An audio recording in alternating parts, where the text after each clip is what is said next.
Hey everyone, today we are starting our video series on behaviorism.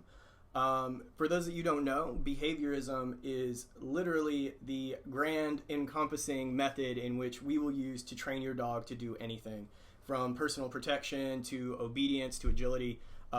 We'll always use behaviorism. That is the preferred method, and I would say encompasses 99% of all trainers. On one way or another, they're going to use behaviorism. Behaviorism is practically two parts. There's some other factors that will come into play over time that you'll learn about, but it really starts with classical conditioning, or Pavlov's theory. You may otherwise know it as. That's where we take an unconditioned stimulus. In the case in the videos you're about to see is just these little trainer treats, nothing special, and I will notice an unconditioned response.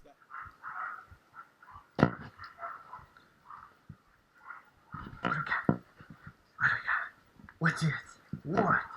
What?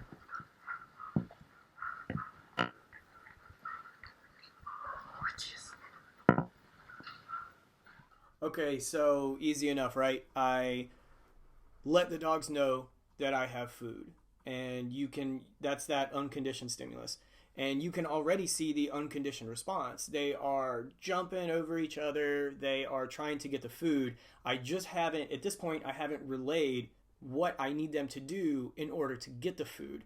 But you can see that focus. And as I had said before, I use this with a ton of clients to train them to do different things. We start obedience sessions or detection or protection. Now, granted, we're not using food, but we started all in the same way by queuing up that dog, letting them know we have something. We just haven't relayed yet what it is that they need to do to get it.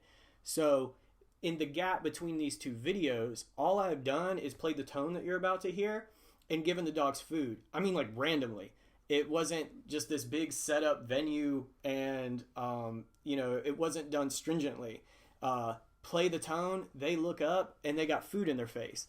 And so we have essentially started that process of pairing the unconditioned stimuli, if you will, of the food and the whistle, or the food and the tone. The same as Pavlov did with the food and the bell. So this tone is essentially the same thing as when you tell your dog sit, and when their butt hits the ground, you give them a treat. It's the same thing. That's using classical conditioning. You have been doing it, but hopefully seeing it in this like real black and white manner will help you understand how to use it better. And I'm always here if you need more help. We can definitely do that. So in the video I'm about to play, you'll see after I want to see no more than 5 trials. I mean, it's quick. It doesn't. They're clever animals. I don't need to tell anybody that. So this is just after a couple trials of pairing that tone with that food, and you'll see the response we got. It's pretty awesome.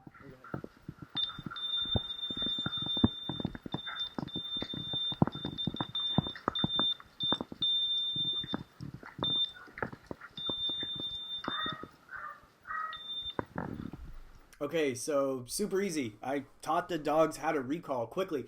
And for those of you looking at it, and I'm sure quite a few of you are, and saying like, wow, that's really sloppy, that's done on purpose. I want to show how easy this is, how almost accidental it could be.